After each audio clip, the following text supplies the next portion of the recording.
12. Adequate notice of this meeting has been provided in accordance with requirements. Open public meeting law, filing notice in the office of the township clerk. Posting a meeting notice at Bulletin Board Municipal Building, December 15, 2011, where it's remained since that date. Legal notice appeared in both Daily Record Star Ledger, forwarded by fax to other local newspapers, local radio stations, December 19, 2011. Note, council meetings are videotaped, aired on Cablevision, Public Access Channel 21, 2 p.m. Sundays are available for viewing, www.parsippany.net. Roll call. Okay, Mr. Karifi, Here. Mr. Cicero, Mr. DiPiero, Here. Mr. Farrar, Here. Council President Stanton. Here. Also present, Mayor Barbario, Jasmine Lynn, Business Administrator, John Inglesino, Township Attorney, Mary Salerso, Acting Deputy Clerk. I'd also like to announce that tonight's Mary Salerso's last day as Deputy Clerk. I'd like to thank you for everything you've done for us. You're welcome. Thank you. Thank you Mary. very much. You're welcome. If you'd all rise for a flag salute. Mary, if you'd lead us.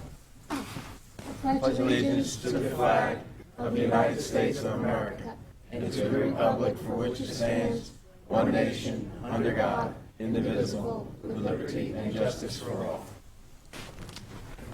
Yes. Okay, do you want before he reads it? Or after? Okay. Upcoming meetings, June 12, 2012, 7:30 p.m., agenda meeting, public invited, public participation.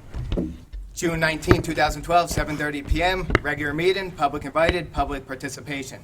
Mayor's presentations, none. Presentations, none. Bids to be taken, May 31st, 2012, 11 a.m. Sealed proposals for Phase 3 interior restoration of the Bowley's Del Gelke House, rebid. Request for quotations, proposals, qualifications, May 23rd, 2012, 11 a.m. Qualification statements for health insurance broker, record services. Ordinances, second reading, public hearing. 2012:15. Mr. DiPiero, please.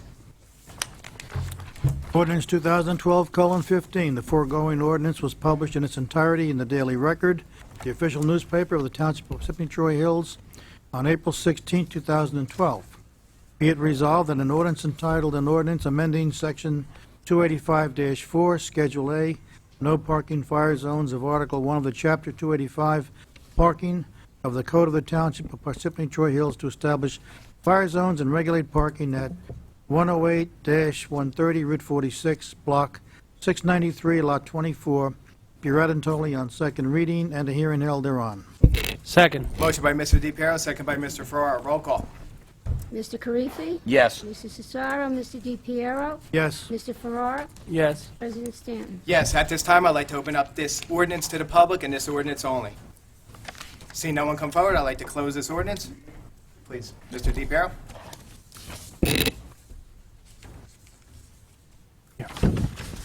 So where is it?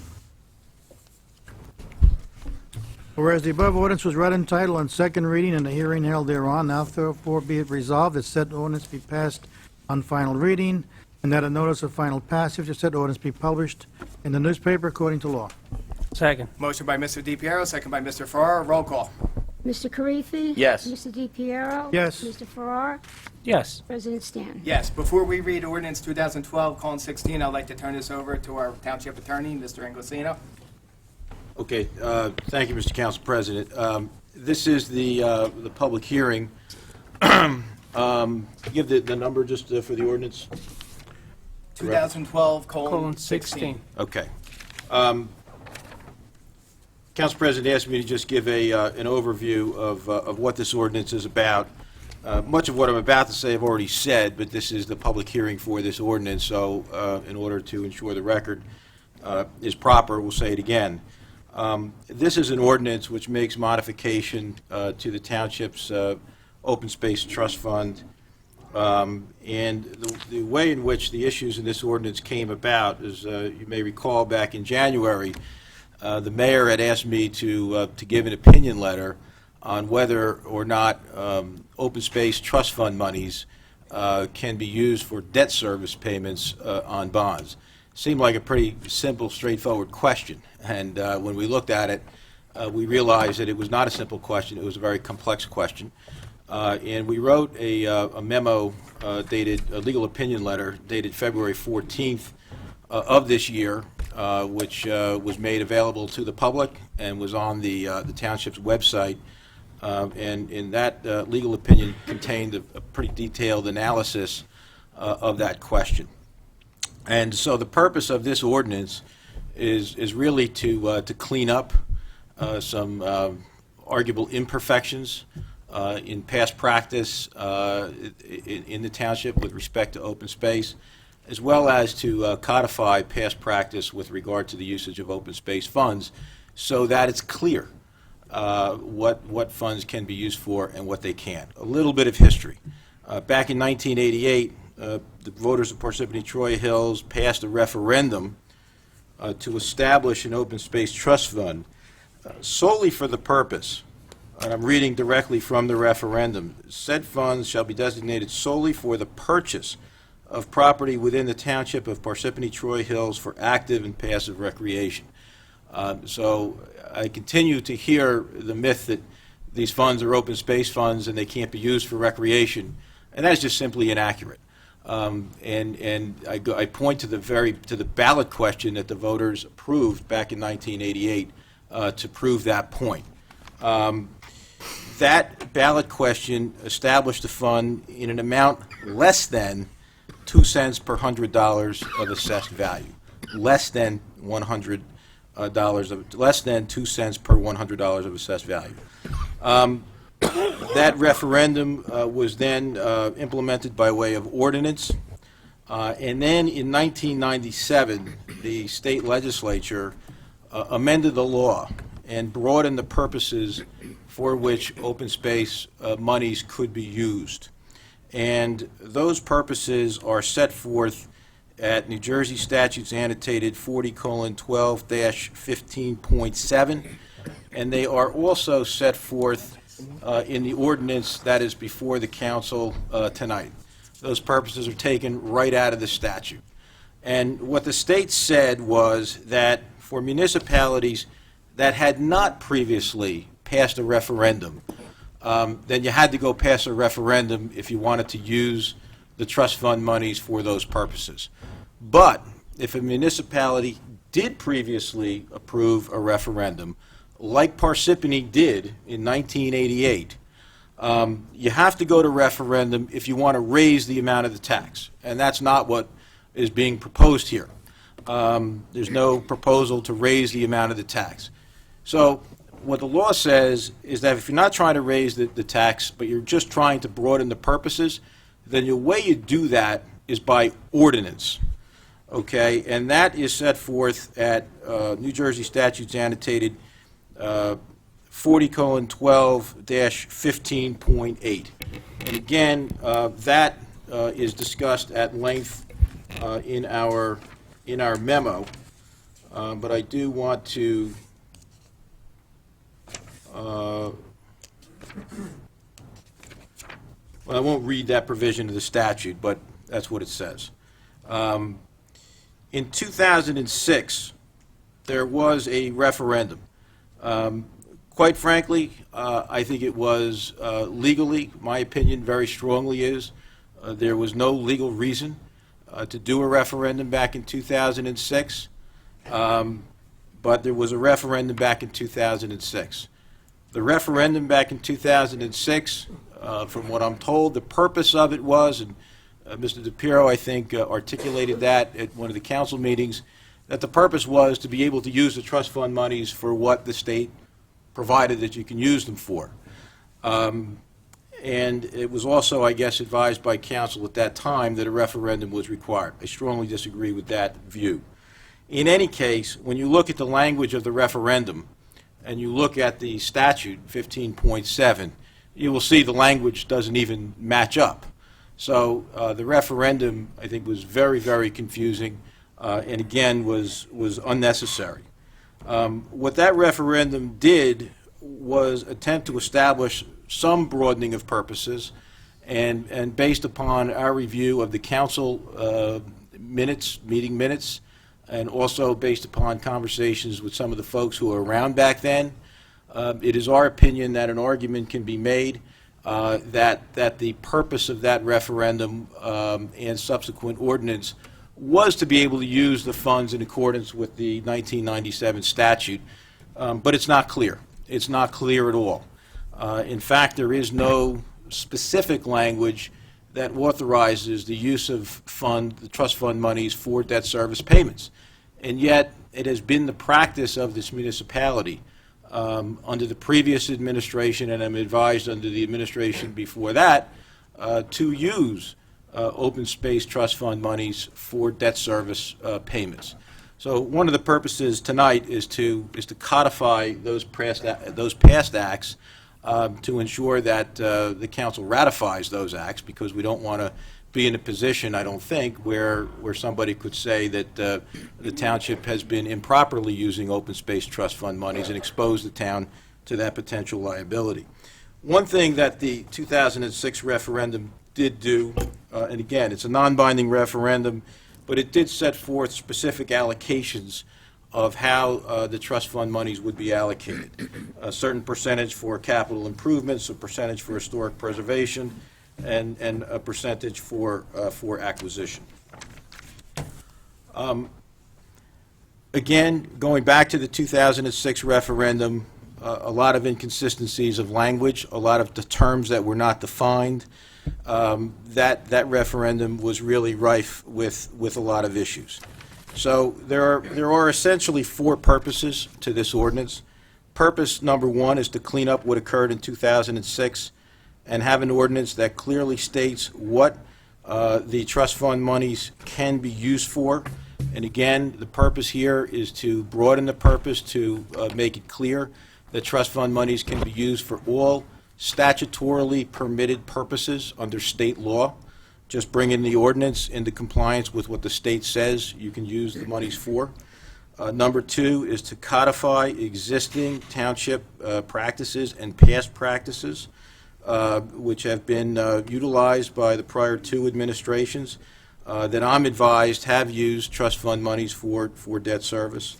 The third purpose is to expand the purposes even further. The law was amended in January of this year to set forth another permitted purposes, and that is to use money for Blue Acres funding, which is to use money for flood properties, basically, so that you can use the money to acquire flood properties as a permitted purpose. Again, the ordinance needs to be amended if you're going to be able to do that. And the fourth reason, which is really more of a housekeeping item, is to rename the fund. The fund isn't the Open Space Trust Fund, it's the Open Space, Recreation, Historic, all the purposes basically get a share of the title in the ordinance, which is really a housekeeping, more of a housekeeping item. What the ordinance does do, again, it clearly provides what the fund can be used for and mirrors the state statute. It maintains the allocations of percentages contained in the 2006 referendum, even though those allocations, this is more of a policy decision. And as I've indicated to the council on at least two occasions, we wanted to try and honor what the voters had approved in 2006 with respect to the allocations. This ordinance does that, but that is a policy decision by the council. If at a later date, they wanted to change that, they certainly could. And it goes to reason that over time you may want to use the funds for different purposes. You may be entering a period where you want more money for acquisition because you have a very ambitious list of properties that you want to acquire. Frankly, acquisition is probably a bad example because if you wanted to, you could allocate all the money to acquisition under this ordinance. But as you acquire properties, obviously there are going to be maintenance obligations. You may want to make improvements to properties that you acquire. And so this ordinance, in accordance with the referendum, gives the governing body the ability and the flexibility to do that, basically as it sees fit within the confines of the referendum. The ordinance also defines the term acquisition. Money can only be used for acquisition purposes. It defines what that term is, and that definition mirrors what is in the statute. Those are essentially the highlights of the ordinance. It's my strong recommendation that this ordinance be adopted tonight, so that it's very clear that past and existing practices are legal and are proper. The other policy decisions, obviously, are policy decisions which can be addressed at any time in the future. And I'd be happy to take any questions that any of the council members may have. Now, you already mentioned that the acquisition, I mean, from reading the ordinance, it states not less than 1 penny on per 100. So basically, the whole fund could be used for acquisition. Yes, I mean, right now, and that's a good point. I mean, I alluded to it, but I want to make sure it's very clear. Part of the past practice of the municipality was to charge 2 cents Yes. per 100. This ordinance makes clear that it has to be less than. I mean, it can be anything less than, but it has to be less than 2 cents, because that's what the voters approved back in 1988. And the referendum in 2006 presumed a 2 cent per 100 tax. But that 2 cents per 100 tax had never been approved by the voters. The resolution from 1988 said less than, and I read the language. It says, "The Open Space Trust Fund shall be funded through the collection of local property taxes in the amount of less than 2 cents per $100 of assessed value at an average cost of approximately $20 per homeowner." That's right from the ballot question in 1988. With regard to the allocations, it's not more than 8/10 of 1 cent may be used for development and maintenance of lands acquired for recreation and conservation purposes. No more than 2/10 of 1 cent may be used for preservation of historic properties, structures, sites, etc.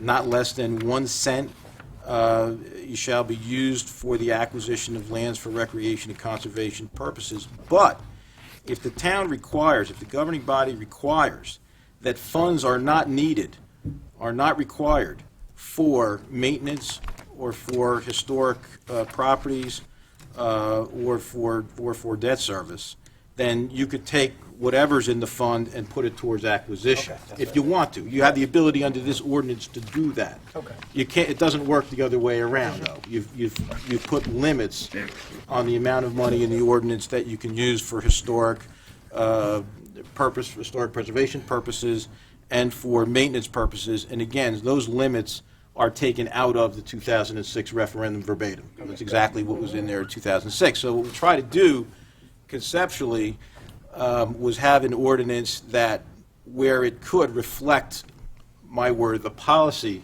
decisions that were made in the 2006 referendum. Legally, you can vary from those if you want, but I would advise that if you do that, you take that up at a later date after this ordinance get passed, because the most important thing from a legal perspective is that you codify what has been, been the practices of the township over the past few administrations. Okay. Anyone else? And one more thing, I mean, obviously, as always was said, and I know there was a lot of talk about Field of Dreams, this ordinance, while the issues came to light as a result of an issue that came up in connection with the Field of Dreams project, as I've always said, and as the mayor said, the issues that are raised in this ordinance are not because or just limited to the Field of Dreams. These are issues that need to be dealt with regarding your open space recreation trust fund generally, but the issues were brought to light during that process, but they need to be dealt with anyway. Thank you. Anyone else? Okay, ordinance number 2012:16, Mr. Farrar.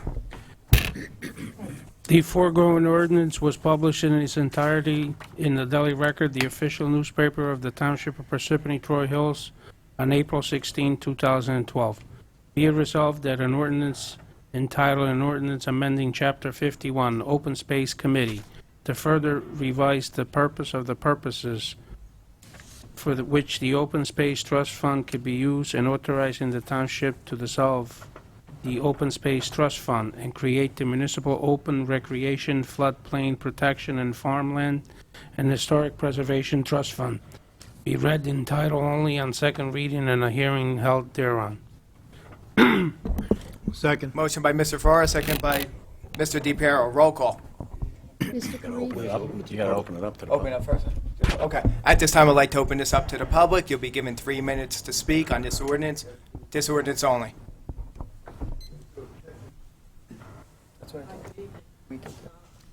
Do you need to sign in? Just have or- to click it out. Okay. Last time, don't do the roll call until I think it should be on. Yeah, you should open it to the public. No, No? just, Yeah, usually. Okay. Okay, I think that's on. Okay, Council President Stanton, Councilman Mayor Barbario, Julia Peterson representing no one but myself, okay? I have one concern about this ordinance, and it's that when we change it to say, in the event that the governing body determines from time to time that funds are not required, the time to time is a really strange way to put something, I think, in a legal thing.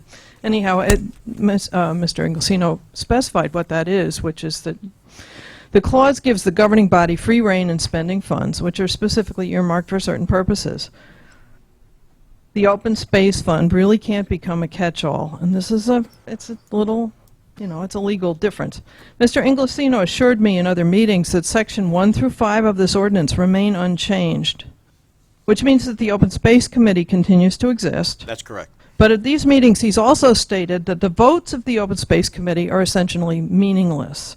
So that leaves us, the citizens, with no recourse except the council. The Open Space Trust Fund was established mainly for acquisition purposes.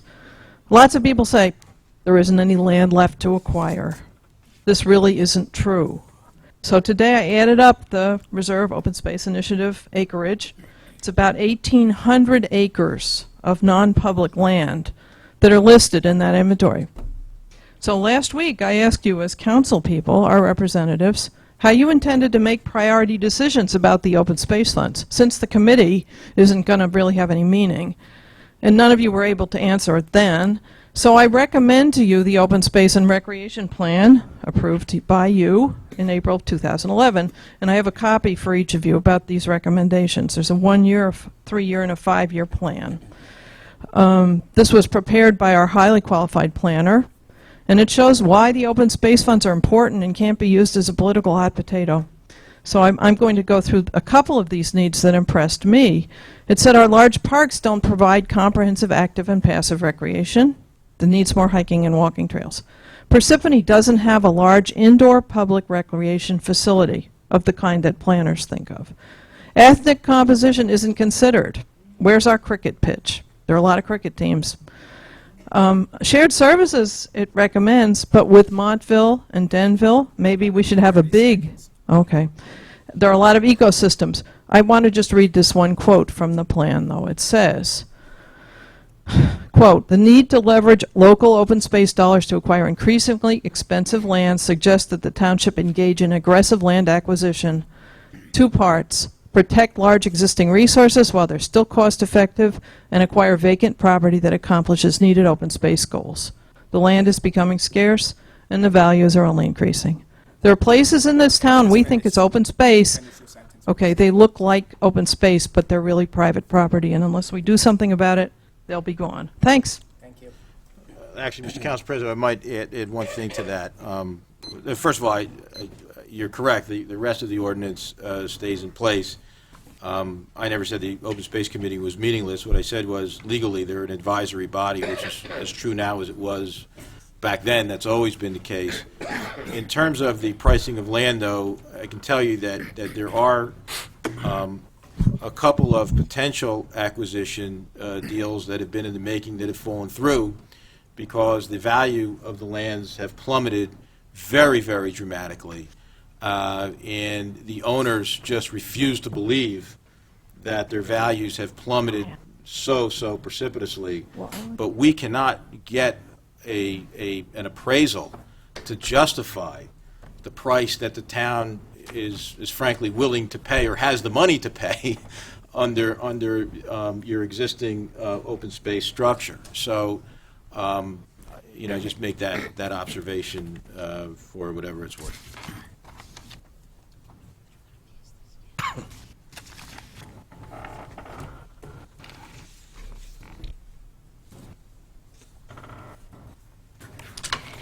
Well, I guess everyone has different interpretations of the referendums and the way the old ordinances were established.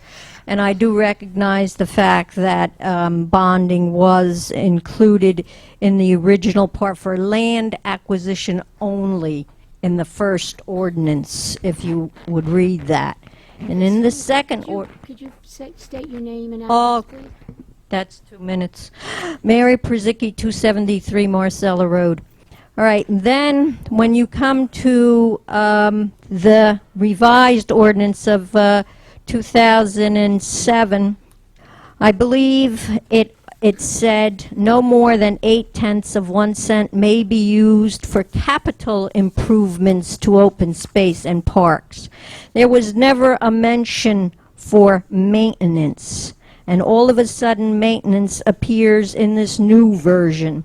So I can't understand how you can say the voter was well aware of the fact that we intended to use some of this money for maintenance. I think we had the right to divide up that 2 cents, and we did. We did it by referendum.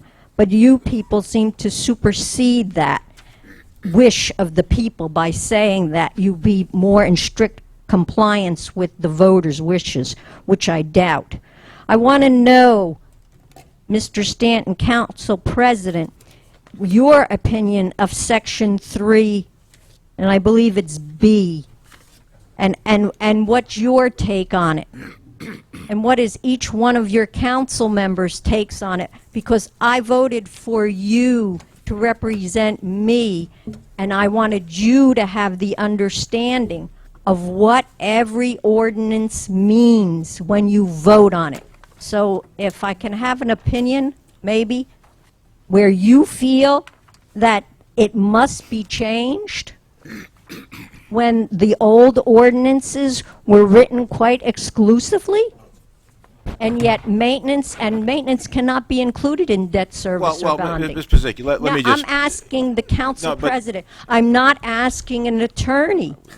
I'm asking my representative for this You have 30 answer. seconds, so you wanted to- Okay, that's good. And, all right, the other thing of it is Pat Patascia could not be here tonight due to serious family problem, and she wanted to make a really justifiable case on why you should reconsider slowing down when you make this ordinance and really review it and take the time to understand it, because, okay, can you just pass them all down? All right, I'd appreciate that maybe before you pass this ordinance, you'd manage to read that, but I doubt it, so thank you. Thank you. Yes, I have one, thank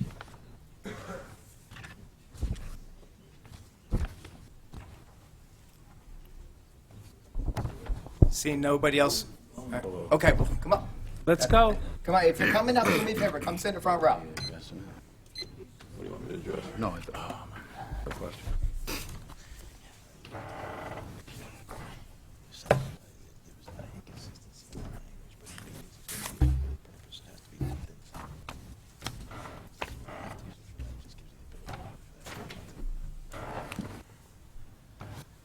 Okay, I have a couple of questions. Can you state your name, please? Oh, my name is Bob Venezzi, 102 you. Brooklyn Drive.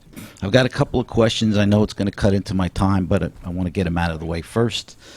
The first is that I have a copy of the 2006 referendum, and nowhere on it does it say that it was non-binding. In the absence of the non-binding indicator, it is binding. So I just wanted to clarify that. And as a result of the 2006 open space referendum, our original 88 referendum was grandfathered with several of the new fund usages specified by the state in 1997. Today, you're trying to invoke the grandfather law yet again. How do you justify your attempt to re-grandfather a law that is already current to 2006 and has already been grandfathered? Why don't you take your time first asking your questions? And is there any limit to how many times you can grandfather the same law? Okay. The proposed ordinance has its wording problems, but my objections are more fundamental. I do not believe that this council has the authority to issue an ordinance which would disenfranchise an entire township by overturning a voter-approved referendum. I am especially concerned about the effect of your actions on my vote. Since the 2006 open space referendum was labeled as was not labeled as non-binding, I cast my vote on what I thought was a binding referendum. If this ordinance is passed, the word binding becomes meaningless, and so does my 2006 vote. And what does this ordinance mean for the future, for future referendums? Why would anyone bother to vote on a referendum at all, knowing that a town council could overturn the results at will? Now, your response might be, well, this is a special case. But how do we know what is or isn't a special case when we go into the voting booth? And who gets to decide what is or isn't a special case? A lawyer who represents a council or an independent judge? I would hope that it would be the latter. The idea that a simple ordinance could trump a referendum is troubling. It represents a massive shifting of power from the people to the council, and should be based on something more than just the opinion of the town lawyer. I've lived in this town for 34 years, and I can't recall a single instance where the council has unilaterally overridden a public referendum. This is a dangerous and unnecessary precedent that you're setting here today. Please table this ordinance and instead resubmit it as a referendum to the voters. Thank you. Mr. Venezia, if I may, Mr. Council President, first of all, under state law, the mechanism that state law provides in order to expand the purposes of the fund is an ordinance. And that's very clear in 4012-15.8. And it says, and I'll read a little bit of the language, any municipality whose voters prior to the effective date approved pursuant to RS 4012-10, which was a law that was in effect at the time, a proposition authorizing the establishment, maintenance, and improvement of a system of public recreation shall be deemed to have approved the proposition for any or all of the purposes specified in paragraph 1 of section 7, all of those purposes. Which purposes shall be determined by adoption of an ordinance of the governing body after one public hearing, and this is the public hearing for that. Now, there were questions about what was the intent of the 2006 referendum. And, you know, I can tell you that the referendum was not worded. First of all, I don't think, again, it was not legally required. But as was shared to us by Councilman DePiero and some others who were present at that time, the intent of that ordinance, or that referendum in 2006, was to broaden the use, to have the voters say, okay, we want to broaden the use of the Open Space Trust Fund in the manner that the state allows us to use the monies for. And what I'm saying is that the language didn't clearly match the intent. And so what the purpose of this ordinance is to make very clear that fact, because the township has been operating that way for the past several years. And, you know, if the township says, well, we don't want to adopt the ordinance, well, then, frankly, I think the township is putting itself potentially at risk by saying that actions taken by prior councils and prior administrations may not have had proper legal authorization. And I don't think that the township wants to put itself, or should put itself, in that position. So I think you're making more of this ordinance than what it really is. It is really designed to clean up, to codify and memorialize really what the practices have been of the township for many years, but, you know, aren't as clearly reflected in the referendum and in the subsequent ordinance, and this seeks to clarify that. And how many times do you get to Venezia, use this? You'll have time. Well, he didn't answer that question. I know, but at the public time, you'll get time. Well, the question is, of course, that you know, the council has lawmaking authority, and the council can, you know, adopt ordinances, overturn ordinances, change ordinances whenever it wants to. as long as it's within their legal power to do so. And the state of New Jersey, the legislature and the governor have vested the governing body with that authority as it relates to trust fund monies. Was that your question? Well, You'll have time at the end to talk. only grandfather one time. No, that's not true. And it's not a grandfather, but the council can take as many actions as it desires with respect to trust fund money issues that it wants, as long as they don't take the action of raising the rate. If they want to raise the rate above 2 cents per hundred, then they have to go back to the voters in order to do that. Okay. Jonathan Nelson, 202 Patriots Road. I just have a couple of really short questions about the ordinance. My understanding is that in the past, and I guess in the future as well, that the town can purchase open space with low-interest Green Acre loans. Will the town be able to use open space funds going forward with the new ordinance to pay off those loans? Do you want to ask your question? No, because it's short. I'm not going to be through. Yes, because it would be debt service. Okay, Yes. so that would be considered debt Yes. service. And property that hasn't been purchased, parkland that has been purchased with open space funds, Volunteers Park, it's leased from the Board of Education. With the new ordinance, will the township be able to use maintenance funds from the open space to apply that to to Volunteers Park, or would it have to be just for properties that were purchased with open space funds? John, that's a leased property. We leased that from the Board of Education. That's a That's why more, I'm using that one as an example. that is a, why don't you get through your questions and save that one? Okay. And then the other one was, Julie brought it up, the time-to-time clause. Why was that changed from a year to time? And really, I'm just going to expand that question. When issues come up as far as maintenance and improvements for parks, what's the process going to be? Is the mayor going to go to the council and ask for approval, or is it just going to be as the administration feels it's needed? It's part of the budgeting process. Okay. Your question about the leasehold is actually a much more complicated question than first meets the eye. Yeah, I figured that one. Yeah. The term acquisition, and you can only use open space funds to acquire, means the securing of a fee simple or a lesser interest in land, including but not limited to an easement restricting development by gift, purchase, installation, purchase agreement, devise, or condemnation. The word lease is not in there. And, you know, past practice is past practice. My view is, going forward legally, but I tend to be a little bit conservative as a lawyer, is that you probably not use trust fund monies for maintenance on properties in which you just have a leasehold interest. Okay. Well, let me just expand that to, and how about any properties that weren't purchased with open space funds? That were purchased? That were not. That were not.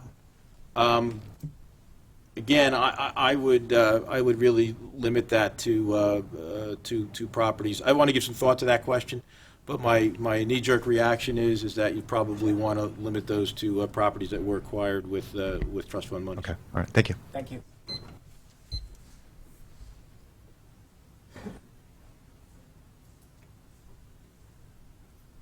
Pat Venezia, 102 Brooklawn Drive. I have a question and also a statement, so you can answer my question at the end. The question is, why does this proposed ordinance in 2A and 3B say governing body, when the existing ordinance always says township council? Do they mean different things? If so, what? If not, why are you causing this confusion of using the same different terms for the same meaning? My statement, other citizens have come up tonight and on prior nights to point out issues with this proposed ordinance. Last week I spoke to you, if you may remember, about the $5.4 million that we currently have in the fund that is dedicated to land acquisition. This proposed ordinance transfers half of that money out of land acquisition and into maintenance and historic purposes. In my opinion, that's strictly wrong. But tonight, I want to talk about another issue, bonding. Both open space public questions were silent on bonding, so the voters never explicitly approved using open space funds for debt. However, an argument could be made that we need the flexibility for land acquisition. Mr. DiPiero, I think you made the argument in a prior meeting. But this proposed ordinance goes much further than bonding for land acquisition. My understanding is the only bonding that we've used open space trust funds to date in the past has been for land acquisition. This proposed ordinance goes much further past codifying our current or past practices to allow the governing body to bond for development, historic preservation, and Blue Acres projects. In my opinion, this is excessive, especially since the voters never approved using open space trust money for bonding. Therefore, I ask that you correct this proposed ordinance, handle the issues that Mr. Inglesino is saying are critical because you may be sued, perhaps, but think about the additional things that you are adding in this ordinance that the voters did not approve of. Thank you. Thank you. The word, very perceptive, by the way, on governing body, because we labored about that term in my office. The statutory references are to governing body, and governing body is a defined term in the statute. And in this form of government, where the ordinance process is a function of the mayor and the council, with the mayor having veto power, the word governing body was a more appropriate and much more accurate term to use. So that's why we use the term governing body, because the mayor and the council together make up the governing body. And that's why we use the term governing body, which I think is a much more accurate and appropriate term to use. So you're saying that the mayor has the right to veto an ordinance that the council passes? Did I understand that right? Yes. I didn't know that. Yes. Learn something every day. Thank you. So that's usually not exercised all that often, but it is a power in this form of government that the mayor has. So the term governing body is the appropriate term to use, but I commend you on picking up an issue that actually did get a fair amount of discussion in my office. With regard to the other points, and you know, bonding is a reason, because bonding really is debt service. You're making debt service payments. Usually you're making debt service payments on bonds. And that is a central reason why I would advise that the ordinance be passed tonight. The overriding policy goal, which you know, was expressed to me, was the intention to be able to have the flexibility to use the funds in the manner in which the state says you can. If the council at some point in time wants to legally restrict itself to not have the flexibility that the state says that it can have, then the council can certainly make that policy decision. But my marching orders for the ordinance were to make sure that the council has the flexibility to use the fund in the manner in which the state says it should or could. Thank you. That answers. You made the comment about the $5.4 million. Technically, the way the wording is, yes, it is broken up to 50%, 40%, 10%, but the wording is that the complete 5.4 can be used for acquisition, not less than 1 penny. But you could also use Yes, it for maintenance. it can be. It can be. The way yes. to find, if you really wanted to just continue to use it for land acquisition, you could say that in the ordinance and leave it just for land acquisition. Mr. Venzia, one of the things that made me ask the opinion of the township attorney was the fact that when I read the referendum, I think it said capital improvements. With that usually comes, you know, debt service and stuff. So I went back into the past budgets from 2000, I would say 1999, 2000, and 2001, and clearly in these budgets, the debt service pages, there was $225,000 used of open space trust money. I have laryngitis, so I'm sorry. Trust fund money for debt service. So that. So and but the point is, then in those years, I don't think we were even allowed to use, open space trust fund money for debt service. But that being said, that doesn't mean I disagree with it. And in 2008, 9, 10, and 11, I went into those budgets, mine as well, and I saw that we used for debt service. So that was my concern. I did not want to, take a chance and have the town be sued and possibly lose in court. I understand, Mayor. I appreciate that. My I'm concern sorry, your time's is up. using it for extra stuff. Thank you. Michael Espejo, 80 Brooklyn Drive. I just have one question would be, you as a council, were you able to give your input into the ordinance that you're about to vote on? Or was it basically written by a law firm and then handed to you to make a vote on? As elected officials, are you able to give your feedback? The dialogue between the council, me, and my office is attorney-client privilege, and it's not appropriate for anyone to answer that question. Every council member has the ability to call me, to interact with me, and to discuss whatever it is they want to discuss. But it's not appropriate to discuss what those interactions and communications are. Okay, I find it kind of hard to believe, though, that something as basic as that affecting an ordinance like this can't even be discussed. But I wanted to just read you something that kind of shows where some of my concerns coming from, and it's from a paper that talks about development in New Jersey, and it talks about a lot of development that happened in the past and kind of what needs to be done now in the future. And it says there's been in recent decades, state government has purposefully curtailed growth. The Highlands Act, the Pinelands Act, the Coastal Area Facility Review Act, and the myriad of, quote, other anti-growth laws and regulations have severely restricted economic growth, particularly in the more undeveloped regions of our state. As a result, our state cannot and will not grow in these areas. And it's talking about doing things for development. And it goes on, actually, the entire paper is actually about eminent domain. The eminent domain should be easier to do. But and to me, calling those myriad of other anti-growth laws, which is basically open space that it's talking about.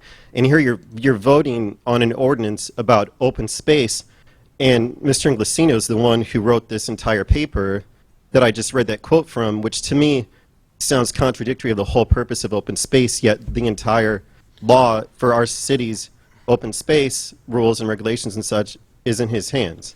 Well, the article that you speak of is an article that I wrote last year, which is available on the website. That's where I got it. Was written in the context of redevelopment, and it had nothing to do with open space. That article was... Sir, you said that anti-growth laws, if I may correct you, you said, you go the argument, basically you're saying, the gist of it is that it should be easier to do eminent domain, and that there's too much open space protected, and so there's not enough development, so it should be easier to do to make eminent domain.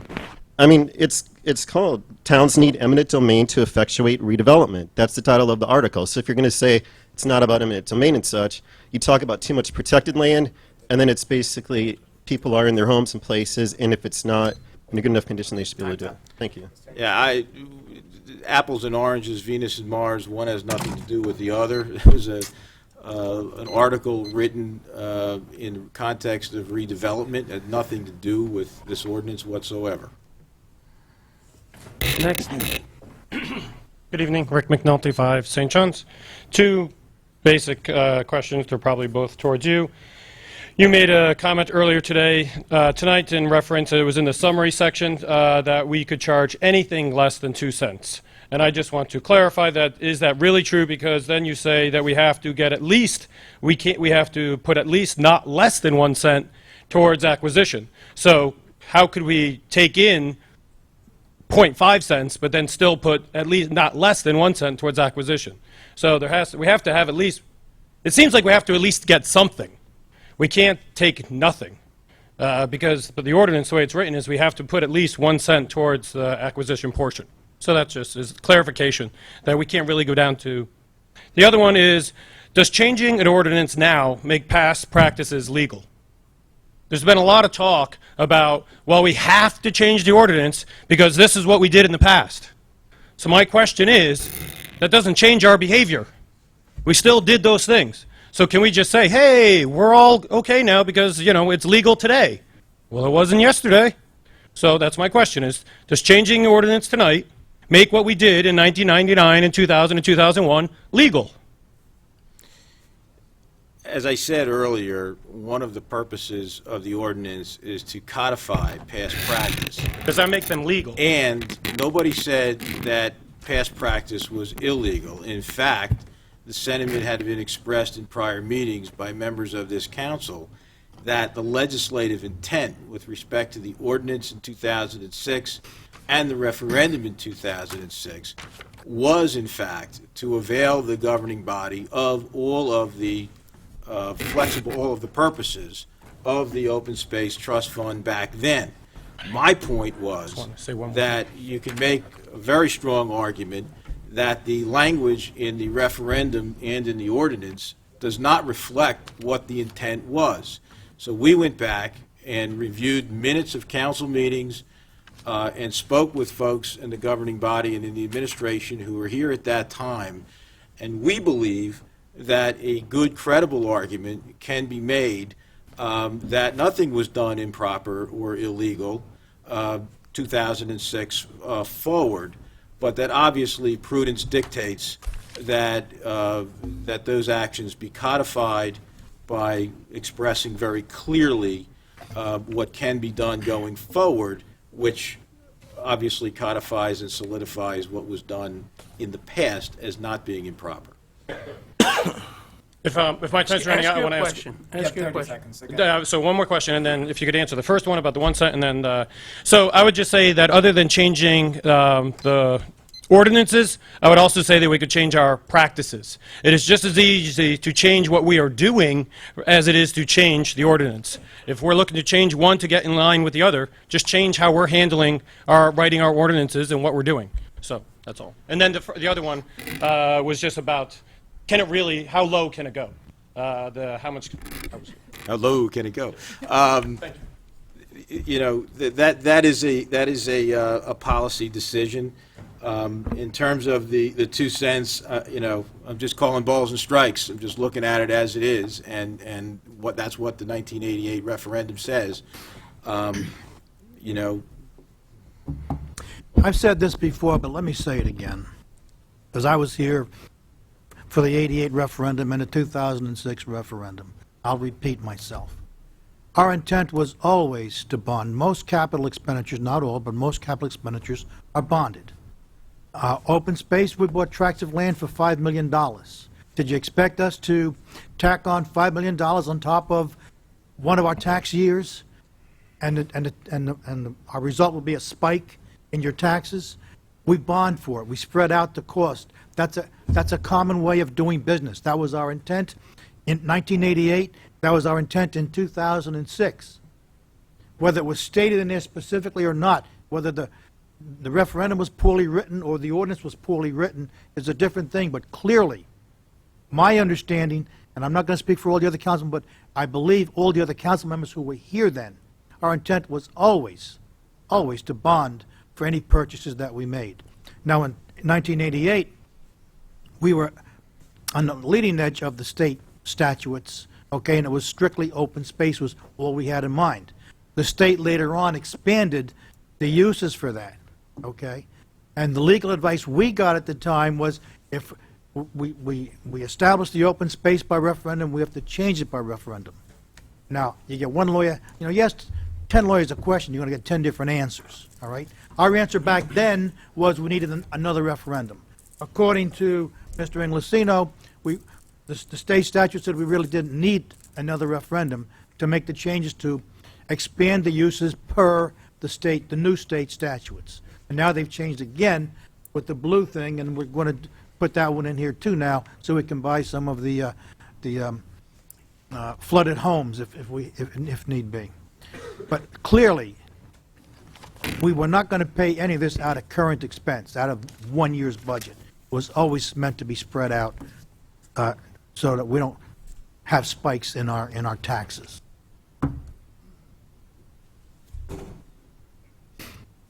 Good evening, Bob Crawford, 35 Hidden Glen Drive. Mr. Inglesino, given your comments this evening, it looks as though the council is in a very difficult position. Based on your comments earlier, you said if the council doesn't approve the ordinance tonight, the council may be in some jeopardy because it is then, not to use your phrase, cleaning up past practices. If the council is in jeopardy, if it does not vote for the ordinance, then it's in its best interest to vote for the ordinance to protect itself. So now what we've got here is a catch-22.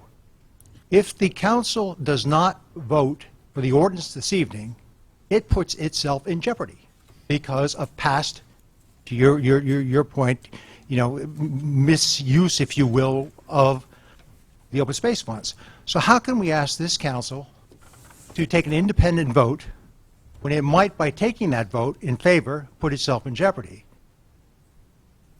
Because if it votes against this ordinance, it then jeopardizes itself because it doesn't clean things up. Now, it isn't advisable to have a council vote on an issue in which it is conflicted and on an issue in which it is stuck in a catch-22. I would strongly suggest that this council table this motion until it can figure out what is the primary driver of its vote, to protect itself or to do the right thing. Thank you. I'll make the comment because we're not protecting, I don't believe we're protecting ourselves. I believe what we're doing is clearly defining that we always intended to pay, to bond for open space. Always. Seeing nobody else come forward, I'd like to close the open session on ordinance 2012:16. Mr. Farrar, if you would. Whereas the above ordinance was read in title on second reading and hearing held thereon, now therefore be it resolved that the said ordinance be passed on final reading at that, and notice of final passage and said ordinance be published in the newspaper according to law. Second. Motion by Mr. Farrar, second by Mr. DiPiero. Roll call. Mr. Karifi? Just before I vote on this, I would just like to state that it was brought up about the Open Space Committee, and that they really didn't have a say in what's going on. I would just like to urge this governing body and in the future that we strongly listen to the recommendations of that committee, for one. And another reason that I am going to vote yes for this is because of the including the floodplain, and this is going to help those people in Lower Lake Hiawatha with the situation that they're in down there. So I vote yes. Mr. DiPiero? Yes. Mr. Farrar? Yes. President Stanton? Yes. Ordinance number 2012:17, foregoing ordinance was published in entirety in the Daily Record, the official newspaper of Township Parsippany-Troy Hills, April 16, 2012. Be it resolved, an ordinance entitled, an ordinance amended Chapter 150, Fertilizers to comply with New Jersey Water Pollution Control Act as amended on January 5, 2011, be read in title only on second reading and hearing held thereon. Second. Motion by myself, second by Mr. DiPiero. At this time, I'd like to open this up to the public and this ordinance only. Seeing no one come forward, I'd like to close the ordinance. Whereas the above ordinance was read in title on second reading and hearing held thereon, now therefore be it resolved, said ordinance be passed on final reading, that notice of final passage, said ordinance be published in newspaper according to law. Second. Motion by myself, second by Mr. DiPiero. Roll call. Mr. Karifi? Yes. Mr. DiPiero? Yes. Mr. Farrar? Yes. President Stanton? Yes. Ordinance number 2012:18. Mr. Karifi, please. The foregoing ordinance was published in its entirety in the Daily Record, the official newspaper of the Township of Parsippany-Troy Hills, on April 16, 2012. Be it resolved that an ordinance entitled, An Ordinance of the Township Council of the Township of Parsippany-Troy Hills, County of Morris, State of New Jersey, to amend and supplement various sections of the Code of the Township of Parsippany-Troy Hills dealing with fees governed by the Health Department, be read in title only on second reading and a hearing held thereon. Second. Motion by Mr. Karifi, second by Mr. Farrar. At this time, I'd like to open this ordinance only, 2012:18, to the public. Seeing no one come forward, I'd like to close the ordinance number 2012:18. Mr. Karifi. Whereas the above ordinance was read in title on second reading and a hearing held thereon, now therefore be it resolved that said ordinance be passed on final reading, and that a notice of final passage of said ordinance be published in the newspaper according to law. Second. Motion by Mr. Karifi, second by Mr. Farrar. Roll call. Mr. Karifi? Yes. Mr. DePiero? Yes. Mr. Farrar? Yes. President Stanton? Yes, at this time, I'd like to open this meeting up to the public. You'll be given 5 minutes to speak.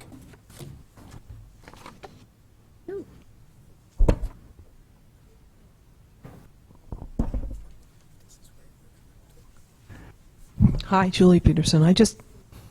This is the first year I've come to council meetings, but I have been to some before, and I really have never been to any where the council spoke less than everybody else. Thank you.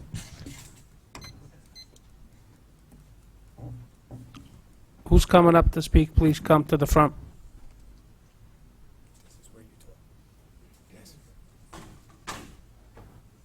Pass some things out to you guys. I got handouts. That's okay. Yes. Thanks.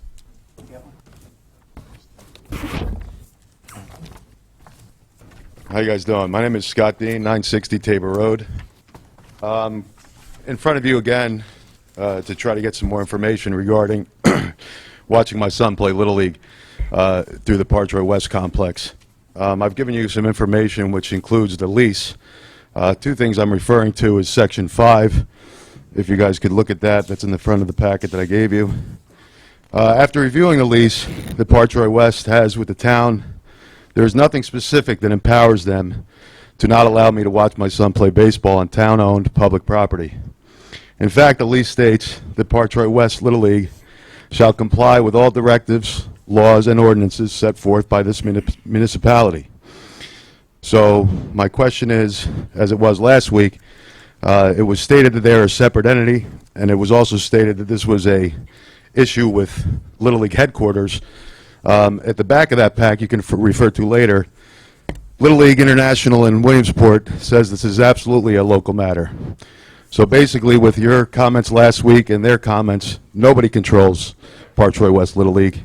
They are able to make decisions with or without cause, with no accountability to anybody, as well as leasing property from the town. This being the case, will this council and you, Mr. Mayor, be directing the Parsippany Police Department to have me removed if I do happen to go down and watch my son play baseball on the public property? Or is there a possibility this council will make a directive to Parsippany-Troy West Little League as tenants of this town-owned property to allow me to watch my son play Little League? I've asked both the Little League that I would stand in the corner, just visible to see my son play, leave without speaking to anybody. I need some help here. This is town-owned property. I think there is more of an ability by the council to get involved here to help me out, being a taxpayer of Parsippany. Sorry for shaking. I don't know why I'm so nervous. I do want to thank Mr. Stanton. He did actually reach out to the president of this league. It seems like we're at a Mexican standoff. I've asked many questions. I've asked for much information as far as what I actually did. There's a lot of speculation of what I did to to deserve this 7 years, 7-year ban, a lifetime ban of watching my kid play youth sports because of possible allegations that they're making. If you look at the back of that packet, they said that I broke a code of conduct. What's important to see is the results of all of these rules that if I may or may have not broke is a possible 1-year ban for every one of those instances, using drugs, using alcohol, being violent in any nature, which there is absolutely no possibility that that has happened in my case. But 7 years. Why 7 years? And I think it's a responsibility, being that they are the tenants of your property and my property, that somebody helps me resolve this situation in some way. Let's see if I got anything else here. I think that's it. Thank you. I don't know. You can, but I mean, I won't. Mr. Dean, I just want to mention Section 13 as well. I highlighted in the lease as far as the directives. Yes. I'm aware of the issue. We've reviewed the matter from the township's perspective. Parsippany-Troy Little League West is not a municipal, not an arm of the municipality. It's its own independent league. The lease is between the township and Parsippany-Troy Little League West. But how Parsippany-Troy Little League West, I mean, they're the ones that govern their league, not the township. And this is not your matter, while unfortunate, is not a matter that is properly addressed to the governing body. Your dispute is with Parsippany-Troy Little League West and the way that you feel that you've been aggrieved by them. But it's an issue between you and Parsippany-Troy Little League West. It's not an issue for the township because it's not a township.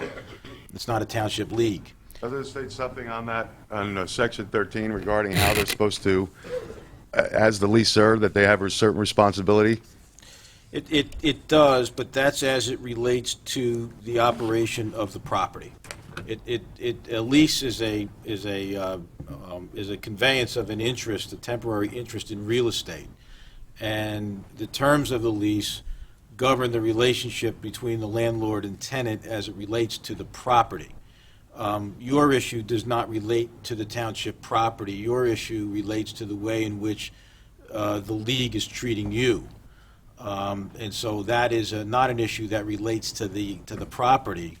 It's an issue that is really just between you and Parsippany-Troy Little League West. And there really is no place, no mechanism for the township to inject itself into that dispute, even if it wanted to, in a legal way. Okay. What really wasn't, I understand there are some legalities here, but I'm actually pleading with the council, as well as Mr. Stan, who did reach out to me and responded to some of my concerns, and hopefully we can work together to getting a resolution to this. But this is a terrible situation that this organization has done, and has done for many years. And there will be proof of that. Unfortunately, it's going to come in, and it seems to be the media, because I can't get anybody to pay attention to this story. So thank you, Mr. Stanton. I look forward to speaking with you. Thanks. If I may just ask a question in reference to this. You know, Mr. Dean stated if he went to a game and stood in a corner, is he going to be, or you know, is the league going to call the police and have them remove him or arrest him? That situation occurs. I mean, I guess that's not really our say, but what's going to happen there? But the league has the right to have, you know, they're going to call our police department and have him. Well, you know, if there's any incident that involved a matter that would warrant police intervention, you know, certainly, you know, it would not be out of the realm of possibility for the police to be called in to intervene. I mean, obviously, if he's, you know, committing an act of violence or doing one of those... Mr. Dean. If he's doing one of those things there, I mean, obviously, that's obvious. But if he were to just be standing there silent watching his game, because, I mean, this is... You know, I have young kids. I could not imagine not being able to go watch my kids play. And, you know, if he's there and he's not causing a problem at all whatsoever, I mean, would they still have the right to... Well, the league has the right to enforce its rights under the lease, and so the property itself is being leased out to Parsippany-Troy Little League West, so they control the property, they control who's permitted on it and off it, because you have ceased your rights to the property to them for that activity. So the rules that govern their league is what controls who's permitted on the field and not. I mean, I don't know what those rules are. I have no idea what the situation is with you and your league and the Suns. But it really is something that the town, even though it's town property, is under the control of the Parsippany-Troy Little League West by virtue of the lease. So they would make all those decisions. Based on something I read in the patch, and I believe it was from a board member, if Mr. Dean steps foot on the property, he will be arrested due to trespass.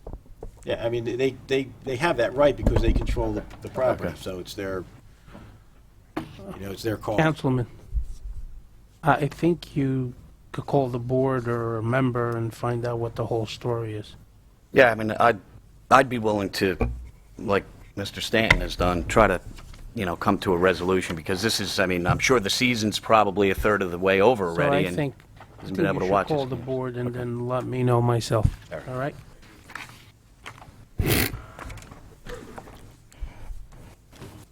Good evening. State your name and address, please. My name is Rania Tawfik. I live at 270 Baldwin Road. I'm here in front of you because I'm currently being not evicted, but in the process of eviction from my apartment that I've resided in for 12 years. 4 years ago, I had my daughter, and according to an ordinance that you have, my bedroom is 145 square feet, not 170 square feet, and so I need to leave the premises of my apartment. 2 years ago, there was an inspection in which the inspector noticed that there wasn't any overcrowding, in which that's what the ordinance is about. I've made a room for my daughter out of the dining room, which apparently is okay since it is not a bathroom or a kitchen or a closet. I have a picture of that for you today. I was told by Rena Plax that I have 60 days to leave the premises or I'll be out on the street, in which I called the governor's office because, quite honestly, Mayor, I came to your office and I was turned away. I was told by the governor's office that you're the only one that can help me, and it was disconcerting to be kind of shoved out the door. But I don't think you were turned away. They discussed everything with me, and I will answer these questions afterwards, because some of Yeah, them no, are that's personal, absolutely perfect. That's fine. But I was referred to Mr. Stanton, who's been a pleasure to work with. I'm literally at the mercy of you guys. My husband is unemployed. I'm unemployed. I have no place to go. If I don't have this apartment, I'm out on the street. So Just let me direct one thing. You're not going to be on the street. The ordinance states, as you said, 170 square foot, and I think that's what was relayed to me. I will be with the governor tomorrow and his aides as well. After the meeting, it's probably better that you and I and your husband can go into my office to speak about this. And that's all I wanted. I came to your office to have that I probably wasn't in my conversation. office at that time, 'cause if I No, was- you weren't in your office, but I had asked just to make an appointment to speak with you at a later date. That would have been fine as well. But I was referred to an apartment in Knoll Gardens, which is still a one-bedroom apartment and 55 square feet total, smaller than the apartment I'm currently in. So I don't understand where the logic comes in with overcrowding when I'm being asked to move into a smaller residence than I'm residing in now. I mean, our ordinance are just our ordinances, and landlords, they have to comply with our ordinance as well. I can't speak on behalf of the landlord, which I would never do anyway, because they have certain rights as well. But in regards to your situation, right after the meeting, we can go into my office. I appreciate that very much. Thank you. Thank you. Jonathan Nelson, 202 Patriots Road. I've never met this woman, but what she just said, if it's true, it's outrageous. It's outrageous. That's not why I came up Those here. are our ordinances, I agree. I understand, but You know, that's it's not what. That's not. We're bringing the whole stacking issue back. You know what? We got to reach. We got to help people out in this And town. we are amending it. I'll let you finish, because it's not fair. Yeah, that just got my blood boiling when I heard her speaking. I'm really sorry. I'm sorry for you. On a lighter note, are we getting a new clerk? Judy always sent the minutes of council meetings over to the library. It hasn't happened since 2010, and it would be nice if the clerks moving forward could just send over minutes. And then my other pet peeve is about water and sewer fees. Mayor, I know you said you were going to be, I think you said $550,000 will be put into the budget, which is fine, and I know you're allowed to do that by law. But what's the rest of that money of the surplus? What's going to happen with it? Well, first, we're going with the sewer surplus. We're going to have a consultant actually working on it. and see how much I apologize, I got this laryngitis, which I'm sure some people are happy about, but trying to be funny. But we're going to look at, we have a consultant looking at how much we can reduce the rate. As you know, in 2005, the sewer treatment plant was in $53,000 deficit. And in 2006, it was heading for another deficit up to, if I'm correct, 700,000 or 500,000. And Mayor Luther had, really had no choice in regards to increasing the rate by certain percentages. Now that we have the surplus, and the sewer treatment plant, we'll be doing a ribbon cutting in June if you'd like to come. I'd like to report that the sewer treatment plant is going to be 100% refurbished, state-of-the-art, and we're seeing costs like electrical energy costs go down 60 to 65%. This is all going to be calculated into, hopefully, how much we can reduce the rate, which means we won't be taking in as much surplus in the future. Okay. What I'm hoping for, because the sewer and the water utility, they're not a for-profit corporation. Right.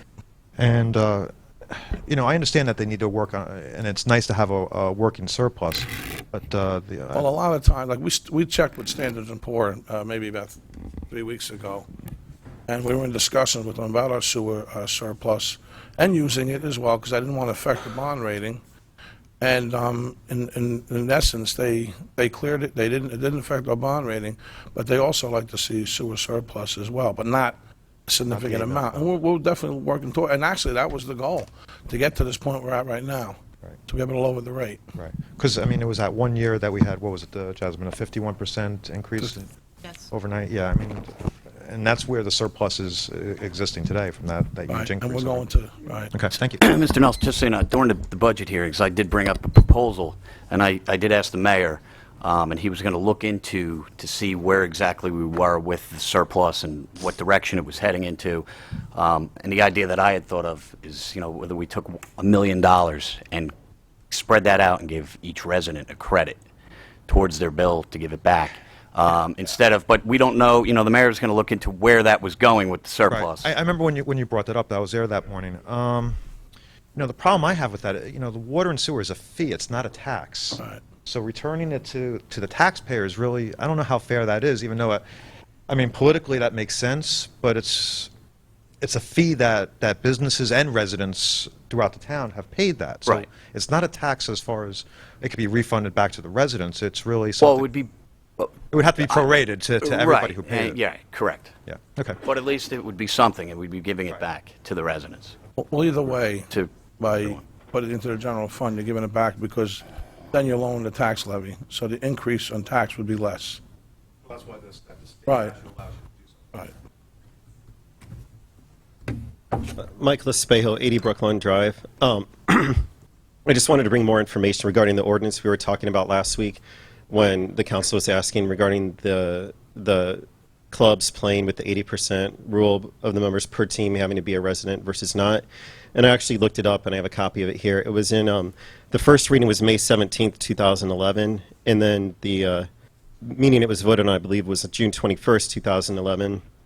And the way it was done, actually, was that it was to change the fees and for permits and such for the fields, and then it has, after all the fees are there, it says, note, groups and teams will be assessed the non-resident facility use permit unless at least 80% of the group or team are residents of the township, as evidenced by the submittal of a team roster, which is what Mr. DiPiero was referring to when he said, and others said, when did it change? We didn't know it changed.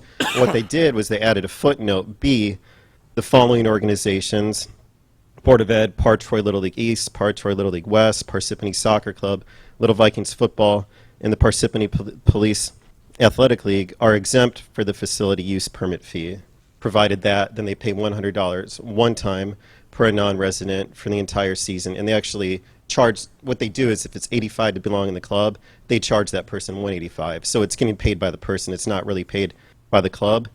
And then they also, with the approval of the township, can have a special event per calendar year.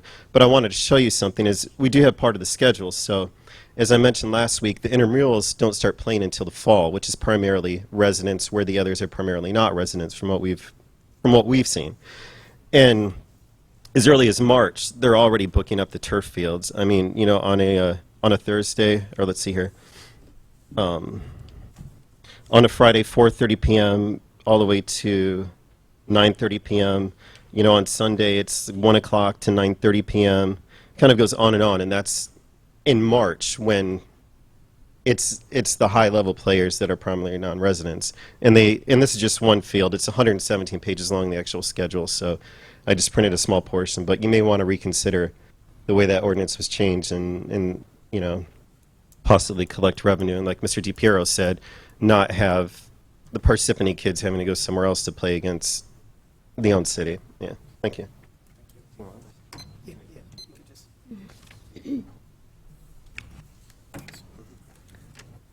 Yeah, thank you for sending that to me. I started to go through. It was rather long.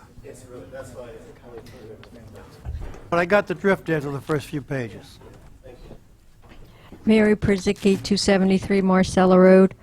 I'd just like to make a comment on when you people ever again propose referendums, that you really take the time to explicitly explain what the voter is voting on, so there is no pretense that things are one way or another.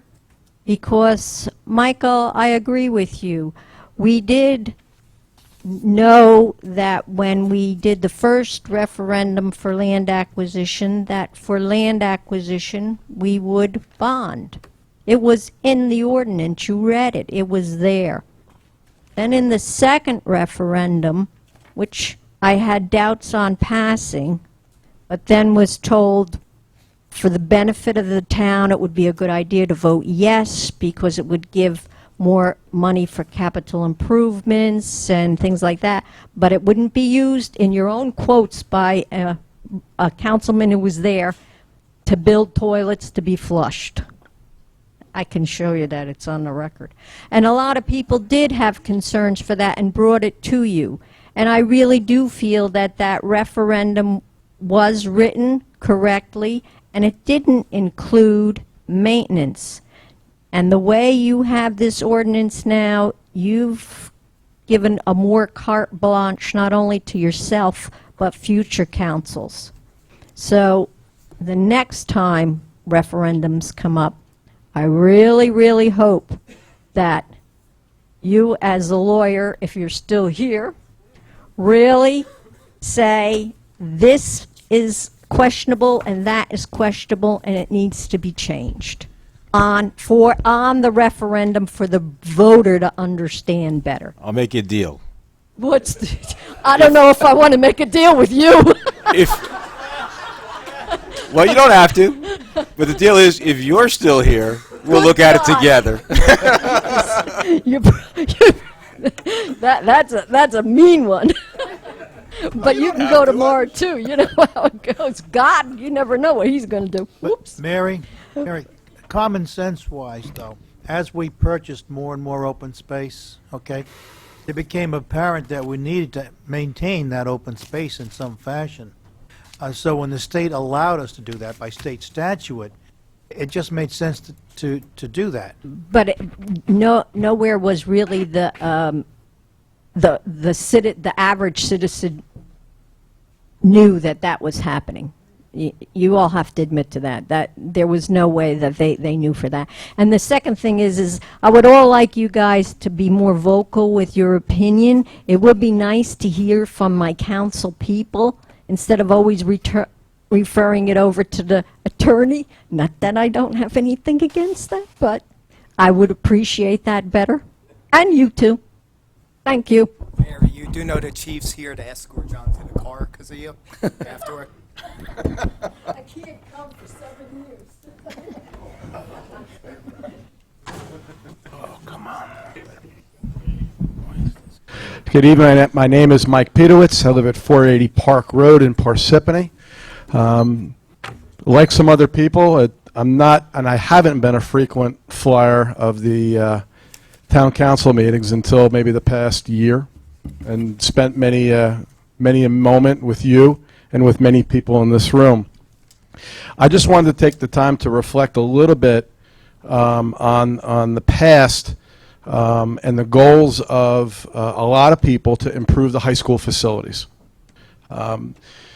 For many years, I've talked to people who've lived in this town for a long time. For many years, 15 years plus, there have been various movements by, I think, very honorable people to try to find a way to improve the two high school fields. Those efforts have resulted in people who have had donors to donate to improve the fields, to people who spent countless hours physically doing the work themselves, yada, yada, yada. I want to commend the town council. I want to commend the mayor for your interest, your time, laboring through lots of discussions, but picking up an issue that is a concern of many people in this town, and mayor specifically, trying to find a solution, trying to find a way to create the opportunity to improve our high school fields, and doing it in a way on a platform not to raise taxes, and sticking to that platform. Sure, there were lots of meetings. Sure, there were people on both sides of the issue, for good reasons on both sides. There was a lot of public debate, and you all listened, endured, and responded. And quite honestly, Mayor, you stuck your neck out. But you did it because of your passion, your love, and your commitment to this community, for not only for us in this room, but for the generations of kids who are going to be playing on those fields. I think I can say, and I know that people will disagree with me because they have the opportunity to, I think everybody in this room and people well beyond this room now recognize in a very public way something needs to be done. And I applaud the Board of Education for moving forward with a referendum and putting it out for everybody to hear, listen to, and hopefully everybody in this room to support. It's important for the kids, it's important for our future. But, again, I want to go back, and what I have learned from you on this council and from you, Mayor, when somebody presents you with an issue, you respond to it. Maybe people don't agree with your response, but you're not a group to just sit back and let those kind of things go on deaf ears. So on behalf of a lot of people who strongly believe that we need to do something to modernize our two athletic fields for our high school kids, I want to thank you for everything that you've done professionally, and for the listening and for taking up a cause that's important to the people of this community. Thank you very much. It's a council meeting, so you go. I'd like to respond to that, Council President, if I may. Back in the 70s, when I was on the school board, and also a member of the Parsippany High School Boosters Association, those fields were a disgrace back then, when my children were playing at the high school. And it was the boosters under Mr. Cadella's leadership and most of his financing. The boosters put in the lights at Parsippany High School. The boosters put in the scoreboard at Parsippany High School. The boosters built the concession stand. Now, as a school board member in the 70s, when I tried to get the fields fixed, there was no second to my motion. I was voted down, and that their money had to go towards education of our children, not for recreation of the field. So I tried another tack. With the boosters again, I leaned on them to see if we could fix the field ourselves. Mr. Cadella, who was in construction at that time, took a look at that. And the Parsippany High School field is mostly clay. And even if you aerated it, those aeration spikes are 4 inches long. In most places, the clay goes down beyond the 4 inches, so you would not accomplish anything. It required more than just aerating and planting seed to fix that problem. So for all these years, from the 70s up to now, many of our children who play in other schools on away games and are playing on either real grass fields or real good turf fields are ashamed when those kids from the other schools come to play on our fields, and they've been ashamed all this time. Parsippany Hills High School has a different problem. It's all rock up there. And they put a couple of inches of, I won't even say topsoil, they put a couple of inches of dirt on top of the rock. And the rock is showing through in many places, and kids get hurt if their knees or their elbows hit those rocks. And they don't even practice on their own field. That's been a disgrace, too. This is going back to in the 70s when I was on a school board and I tried to do something about it. So when Mayor Barbario proposed a solution to fixing those fields and bringing pride back to our kids, I jumped on it. I jumped on it because it's been an issue with me for all these years. I'm gratified to see that our school board is taking on the responsibility that they've had all these years anyway. I would like to support them in their referendum because those fields are an embarrassment to this town and to our kids. I can't answer for the 70s because I pretty much wasn't here. But 60s. To comment on the football fields, and this is also to the group that went out and looked at the football fields after they weren't played on for months. I've gone to games at the Hills. I've gone to games at the High. And when it rains once, doesn't matter when, if it rains game one, the season's over for the field. It stays there from day one, the first storm, until the last game. So yeah, I applaud the Board of Ed for taking this over. But they are taking this over because of one person, and that's the mayor to my left. Because without his plans, this wouldn't be going forward at all. Thank you. I'll just share a quick story. Back in, I guess, fall of 1980, I was playing football freshman in the Hills, and I got tackled, and my face was actually underwater. That's how bad that field was in 1980. I remember everybody piled on top of me, and I actually had to do my best to turn my head to the side to get my nose out from underwater that was on that field. So that's 32 years ago, and things really haven't changed. I know the mayor, boy, you played 50-something years ago there, but probably just as bad. Just let me make this one comment. There was a dream here. I was presented by a resident, a volunteer, who dedicated most of his entire life to the community and football and all other sports, and he came into my office with a vision, and it was Michael Peterwitz. And I only had one concern. I didn't want to raise taxes. And we come up with a plan which I felt was a very good plan. My goal was to make this field safer for our children. Because I, like Paul, when I tackled him on the field that day in 1980, no. That's why I was underwater, crushed. But the fields, they were in bad shape. And, you could have as many people come up here and tell me they were safe. They weren't safe, in my opinion. But not raise taxes and have a shared service agreement that the state has been looking for towns to do within its own governing bodies, the Board of Education and townships, towns, other municipalities, which we've been successful in, to be honest with you. And, we're going to see how much we can share with other towns as well.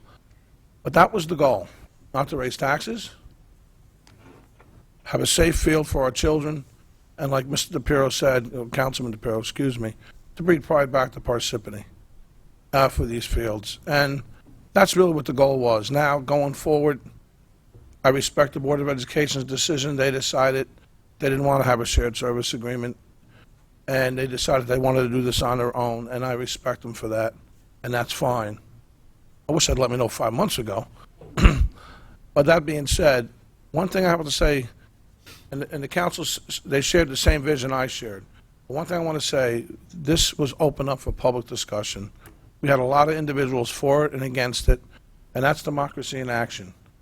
The nice thing is, even those individuals against it, I made friends. I mean, and that's the whole process. And I really, whatever happens from here on out, I really feel this in my heart.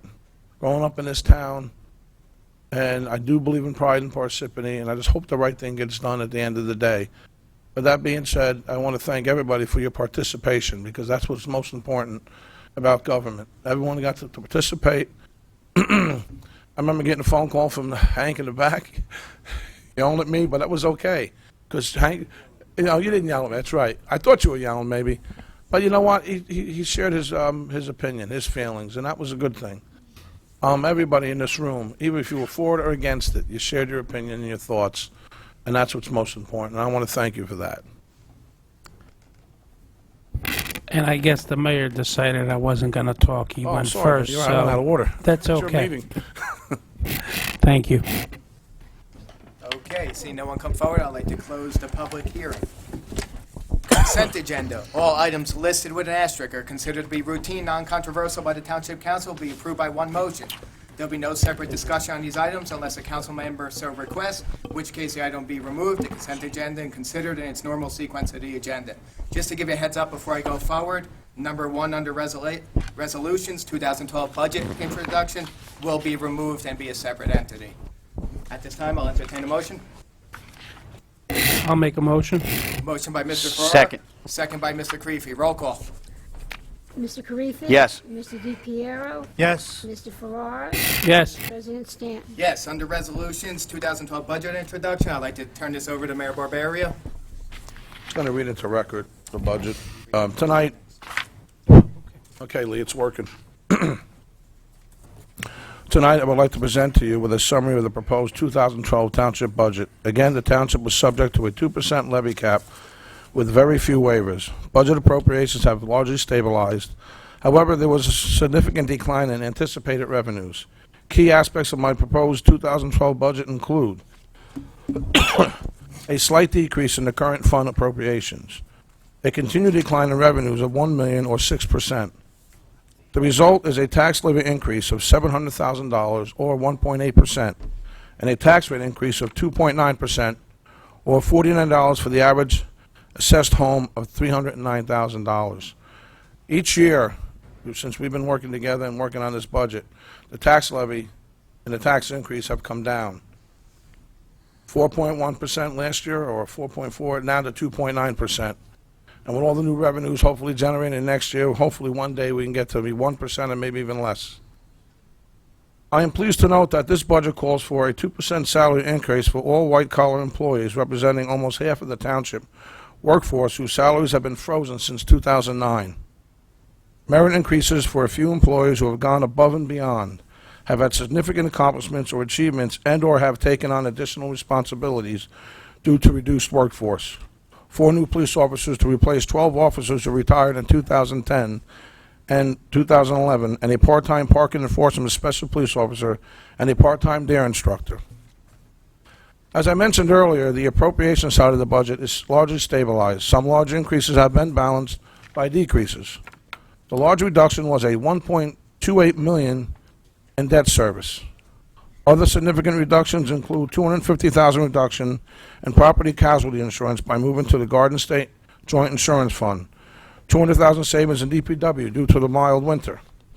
We also expect $145,000 reduction in electricity and heating costs due to lower energy costs in general, and the township's continued participation in the New Jersey Sustainable Energy Joint Meeting Aggregate Purchasing Group. We have also realized savings in several departments as a result of staff turnover.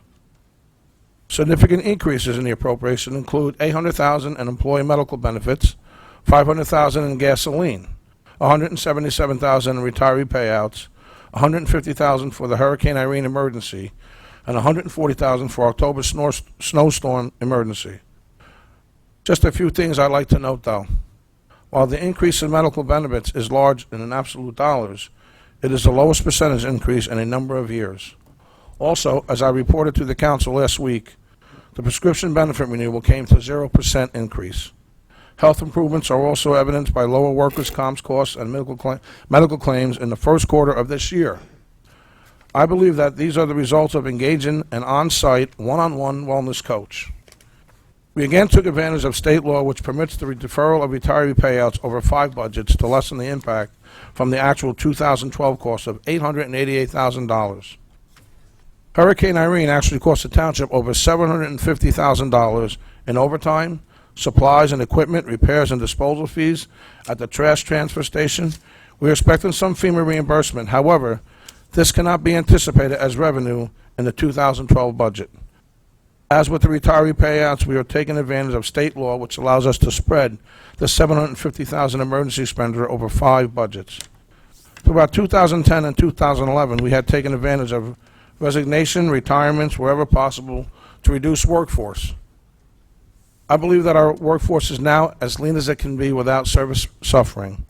We will, however, continue to scrutinize any new hires. In particular, we are trying wherever possible to turn full-time positions into part-time positions, thereby realizing sizable savings and benefits. On the revenue side, there was a $1 million overall decrease due to court fines down by $260,000. The Brookside Senior Citizen lost its tax-exempt status, which resulted in a loss of $145,000 payment in lieu of taxes, and anticipation that host community fees at the transfer station will decline by $100,000. But there are some positive trends that I would like to note. The township was able to generate almost $3 million in surplus in 2011 operations, which stabilizes our bond rating. Hotel tax revenues increased by $200,000, or 12%. Ambulance billing was up almost $200,000 due to the addition of 2% second ambulance. State aid remains level, and the Assembly Budget Committee is considering to restore state aid at least to the level of 2009. What that would represent, if they do that, the state legislators, they bring it to the 2009 level, that's a 3.4% tax levy decrease.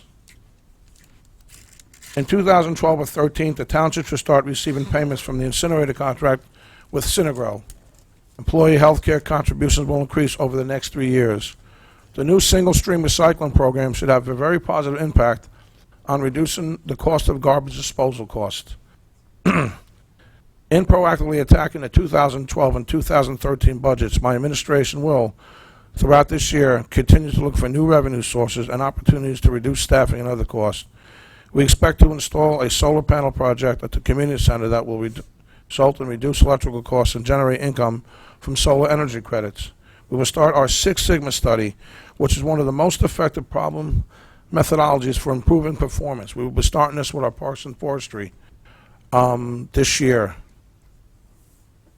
We will pursue additional opportunities for shared services. Finally, economic development and redevelopment opportunities will be diligently pursued to increase the township's rateable base. We are now working with the Morris County Economic Development Corporation and the Director, Rebecca Feldman, who I got to tell you is very, very outstanding. Great ideas for Parsippany, and very, very interested in helping Parsippany-Troy Hills out to increase our rateable base, because Parsippany is the hub of Morris County.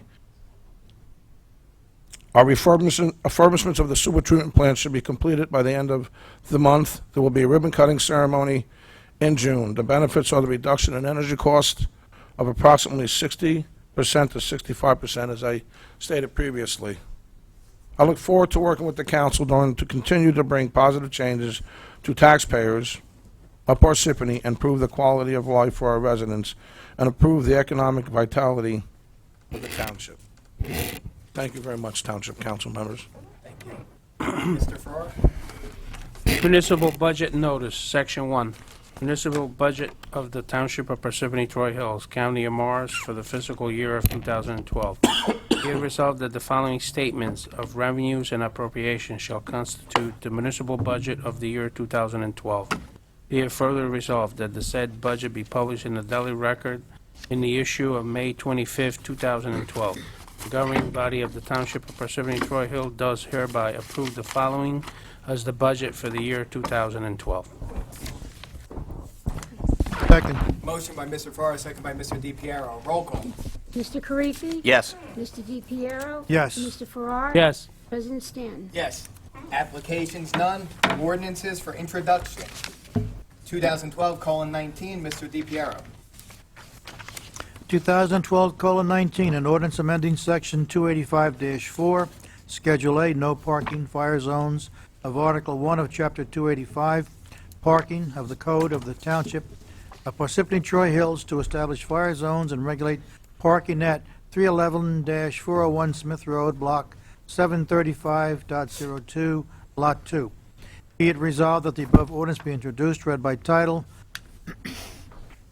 and passed on first reading at a meeting of the Township Council of the Township of Parsippany-Troy Hills held on May 15th, 2012, and that said ordinance be further considered for second reading and final passage at a meeting to be held on June 19, 2012, at 7:30 p.m. prevailing time, or soon thereafter, as the matter may be reached at the municipal building in said township, at which time all persons interested shall be given an opportunity to be heard concerning said ordinance. Be it further resolved that the clerk be authorized and directed to advertise said ordinance with a notice of introduction thereof being published in the official newspaper according to law. Second. Motion by Mr. DePiero, second by Mr. Farrar. Roll call.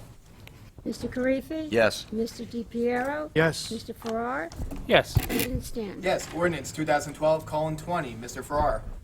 An ordinance of the Township of Parsippany-Troy Hills in the County of Morris, New Jersey, providing for retirement payouts and authorizing a special emergency appropriation of $888,050. Therefore, be it resolved that the above ordinance be introduced, read by title, and passed on first reading at the meeting of the Township Council of the Township of Parsippany-Troy Hills, held on May 15, 2012, and said ordinance be further considered for second reading and final passage at the meeting to be held on June 19, 2012, at 7:30 p.m. Prevailing time, or as soon as thereafter as the matter may be reached at the municipal building in said township, at which time all persons interested shall be given an opportunity to be heard concerning said ordinance.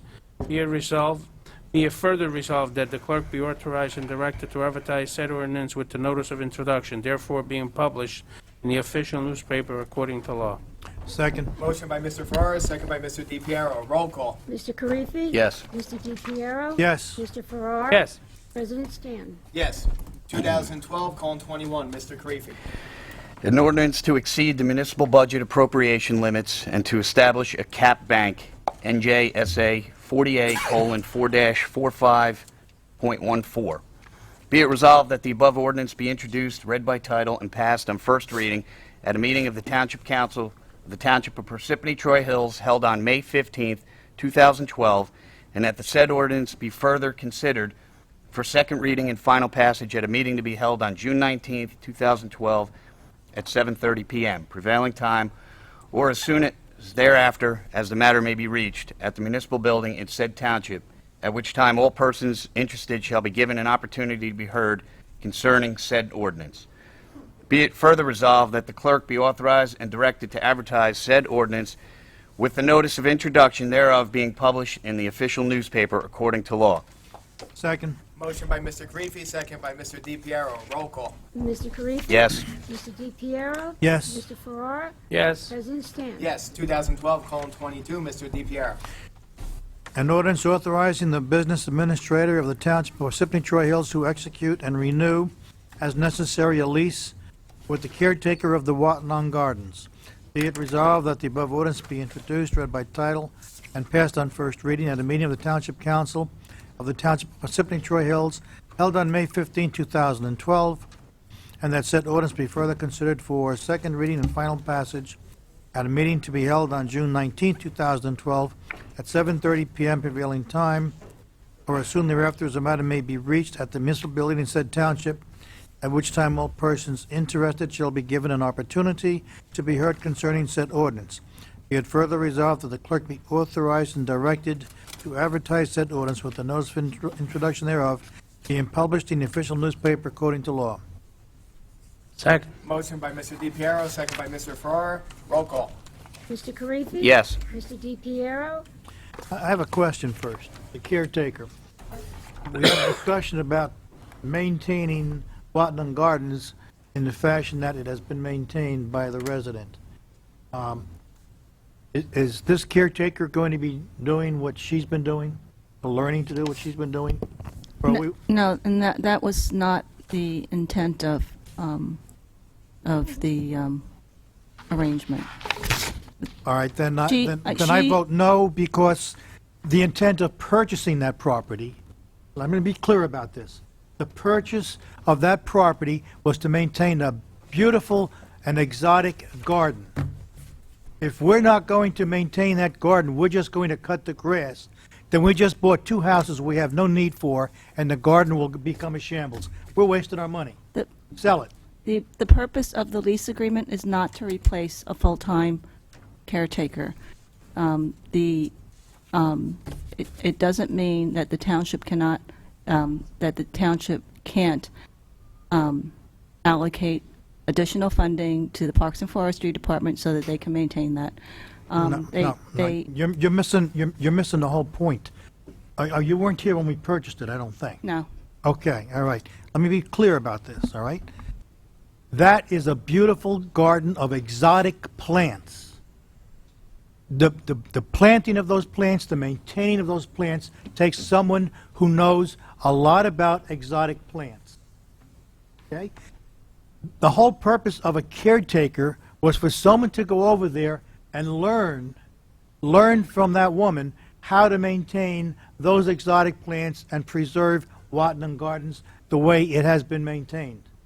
That's the purpose of the caretaker. Somehow, in changing of two mayors, this purpose has been lost. The caretaker is supposed to maintain that the way she has maintained it all these years. If we're not doing that, we don't need a caretaker there. Let me just say that my understanding, I wasn't here, my understanding is that it was the intention of the township to use the Parks and Forestry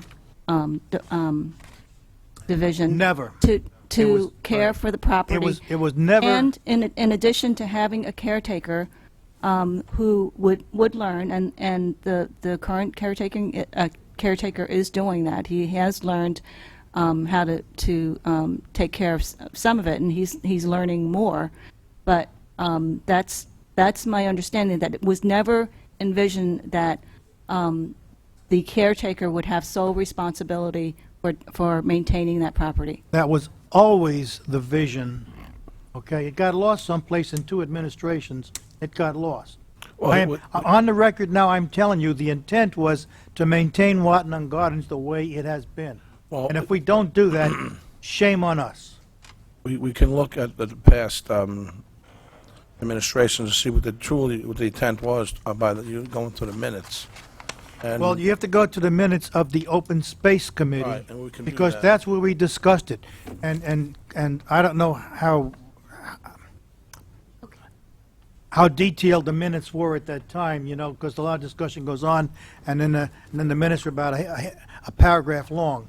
But the whole purpose of buying that was, there's no sense in buying it if we're not going to maintain it the way it was when we purchased it. And you make a good point, but we can't sell it. We bought it with Open Space Trust money. So we can't sell it. I don't want to sell it. I know, but I want to make sure you understand that if we don't maintain those gardens, okay, we've lost a valuable asset. There are buses of people coming to visit that all season long because of the beauty there, the rare exotic plants that she has. If we don't attempt to maintain it, that's a big shame on us. I got to tell you, when I was there the last time, it looked pretty good. Yeah, because she's maintaining it, Right, I think. not because the caretaker's maintaining it. Yeah, I think he's also. Okay, maintaining it. I'm going to end this now, but we're going to table this Yeah, ordinance. you know why you got to until we table look it into the first and minutes? foremost? You know, you can't say he said, she said type of things, and that's what's happened here. And the fact of the matter is, you make a very good point. It's a beautiful garden. Wattenham Gardens, I'll tell you, it's one of a kind, like you said. So we'll table it and see where we're going to go with this. I'll entertain a motion to table. So moved. I just, Motion by myself, second by Mr. DiPiero, roll call. Oh, I'm sorry. it's okay. I just wanted to say I agree with Councilman DePiero. I've been there about 4 times in the last 2 months. I'm not necessarily against whatever you're trying to do, but we should look for someone down the road caretaker that to can take handle care it. of it. I mean, she has That's very all. exotic plants, and it's, you know, not everybody has the ability to do such. I would like everybody to pay a visit. It's open. Mr. Karifi? Yes. Mr. Cesaro? Mr. DiPiero? Yes. Mr. Farrar? Yes. President Stevens? Yes, motion passes to table Table. ordinance. Redefine the lease. 2012:23, Mr. Farrar. Find somebody else. I just put that over. Give me that. Sorry. An ordinance establishing white-collar salary ranges from the Township of Parsippany-Troy Hills. Be it resolved that the above ordinance be introduced, read by title, and passed on first reading at the meeting of the Township Council of the Township of Parsippany-Troy Hills, held on May 15, 2012, and said ordinance be further considered for second reading and final passage at the meeting to be held on June 19, 2012 at 7:30 p.m. Prevailing time or as soon thereafter as the matter may be reached at the municipal building in said township, at which time all persons interested shall be given the opportunity to be heard concerning said ordinance. Be it resolved that the clerk be authorized and directed to advertise said ordinance with the notice of introduction, therefore being published in the official newspaper according to law. Second. Motion by Mr. Farrar, second by Mr. DePiero. Roll call. Mr. Karifi? Yes. Mr. DePiero? Yes. Mr. Farrar? Yes. President Stan? Yes, 2012:24. Mr. Karifi. An ordinance of the Township of Parsippany-Troy Hills in the County of Morris, New Jersey, providing for various capital improvements for the Township of Parsippany-Troy Hills and appropriating $7,927,000 therefore, and providing for the issuance of $7,307,400 in general improvement bonds or notes of the Township of Parsippany-Troy Hills to finance the same. Be it resolved that the above ordinance be introduced, read by title, and passed on first reading at a meeting of the Township Council of the Township of Parsippany-Troy Hills held on May 15, 2012, and that said ordinance be further considered for second reading and final passage at a meeting to be held on June 19, 2012 at 7:30 p.m. prevailing time, or as soon as thereafter as the matter may be reached at the municipal building in said township, at which time all persons interested shall be given an opportunity to be heard concerning said ordinance.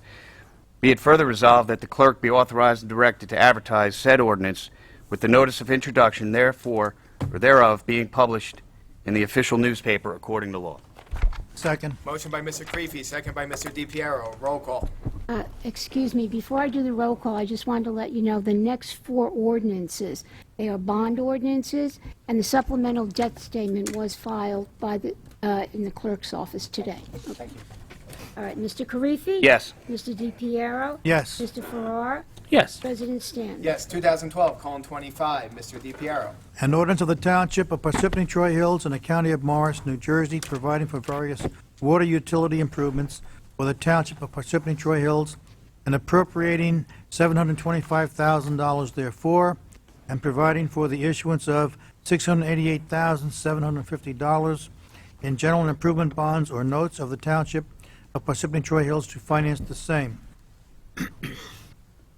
Be it resolved that the above ordinance be introduced, read by title, and passed on first reading at a meeting of the Township Council of the Township of Parsippany-Troy Hills held on May 15, 2012, and that said ordinance be further considered for second reading and final passage at a meeting to be held on June 19, 2012, at 7:30 p.m. prevailing time, or as soon thereafter as the matter may be reached at the municipal building in said township, at which time all persons interested shall be given an opportunity to be heard concerning said ordinance.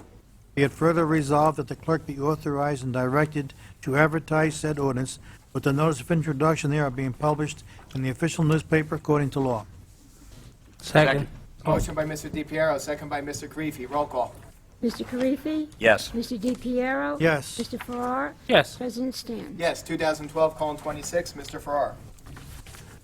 An ordinance of the Township of Parsippany-Troy Hills in the County of Morris, New Jersey, providing for various sewer utility improvement for the Township of Parsippany-Troy Hills and appropriating $6,635,000 therefore, and providing for the issues of $6,303,250 in the general improvement bonds or notes of the Township of Parsippany-Troy Hills to finance the same.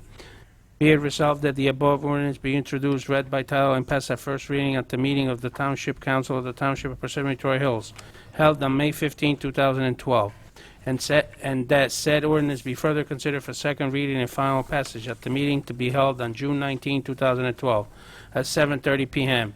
prevailing time or as soon thereafter as the matter may be reached at the municipal building in said township, at which time all persons interested shall be given an opportunity to be heard concerning said ordinance. Be it further resolved that the clerk be authorized and directed to advertise said ordinance with the notice of introduction thereof being published in the official newspaper according to law. Second. Motion by Mr. Farrar, second by Mr. Karifi. Roll call. Mr. Karifi? Yes. Mr. DePiero? Yes. Mr. Farrar? Yes. President Stan? Yes, 2012:27. Mr. Karifi. An ordinance of the Township of Parsippany-Troy Hills in the County of Morris, New Jersey, providing for golf course and recreation utility improvements for the Township of Parsippany-Troy Hills and appropriating $135,000 therefore, and providing for the issuance of $128,250 in general improvement bonds or notes of the Township of Parsippany-Troy Hills to finance the same. Be it resolved that the above ordinance be introduced, read by title, and passed on first reading at a meeting of the Township Council of the Township of Parsippany-Troy Hills held on May 15, 2012, and that said ordinance be further considered for second reading and final passage at a meeting to be held on June 19, 2012 at 7:30 p.m.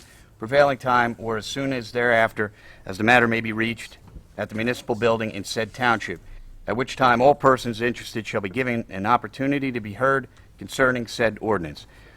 Be it further resolved that the clerk be authorized and directed to advertise said ordinance with the notice of introduction thereof being published in the official newspaper according to law. Second. Motion by Mr. Creepy, second by Mr. Farrar. Roll call.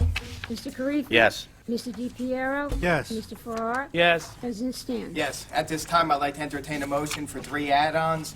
One's authorizing the interlocal services agreement with Township Little Falls for grants administrative services. The other's for the Rose House project. And the other one's going to be a motion to appoint for acting municipal clerk. Second. Motion by myself, second by Mr. Farrar. Roll call. Mr. Karifi? Yes. Mr. Farrar? Yes. Mr. Stanton? Yes. I'm sorry, Sorry. it came out of whack. Mr. DePiero? Yes. Okay. Okay, Mr. DiPiero, first add-on, please. A resolution of the Township Council of the Township of Parsippany-Troy Hills authorizing an interlocal services agreement with the Township of Little Falls for grants administration services. Whereas the Township of Parsippany-Troy Hills has received a Federal Emergency Management Agency hazard mitigation grant for properties which were deemed substantially damaged as by flooding during Hurricane Tropical Storm Irene, and whereas there is a need for an experienced grants administrator to assist the township in administering the grant and implementing the grant program, and whereas the Township of Little Falls has experience with the Federal Emergency Management Agency Hazard Mitigation Grant Program and has offered to provide grant administration services through an interlocal services agreement, and whereas the municipalities are authorized to enter into this agreement pursuant to the Uniform Shared Services and Consolidation Act, Public Law 2007, Chapter 63, and in parentheses, C-48:65-1 et sec.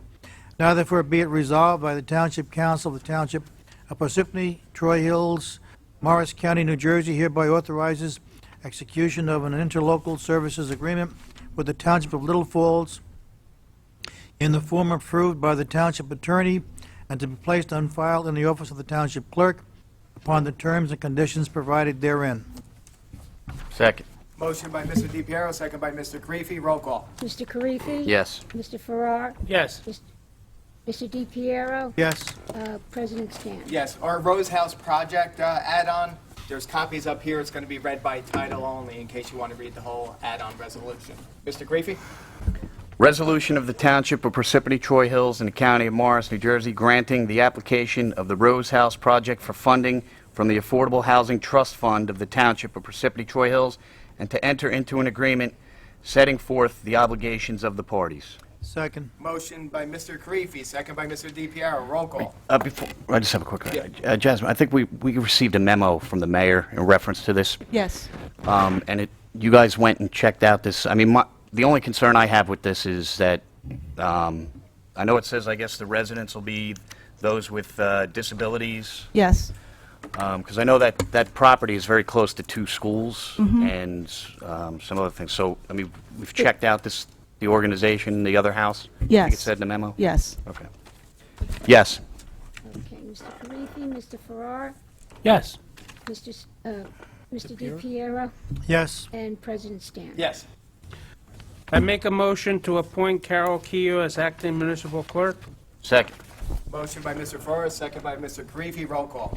Mr. Karifi? Yes. Mr. Farrar? Yes. President Stanton? Yes. And Mr. DePiero? Yes. Okay, before the last motion, again, I would like to thank you for all your help, Mary. Thank you. In case you weren't here, today's Mary's last day as acting clerk. Thank you for all the work you've done. President Stanton? Thank you,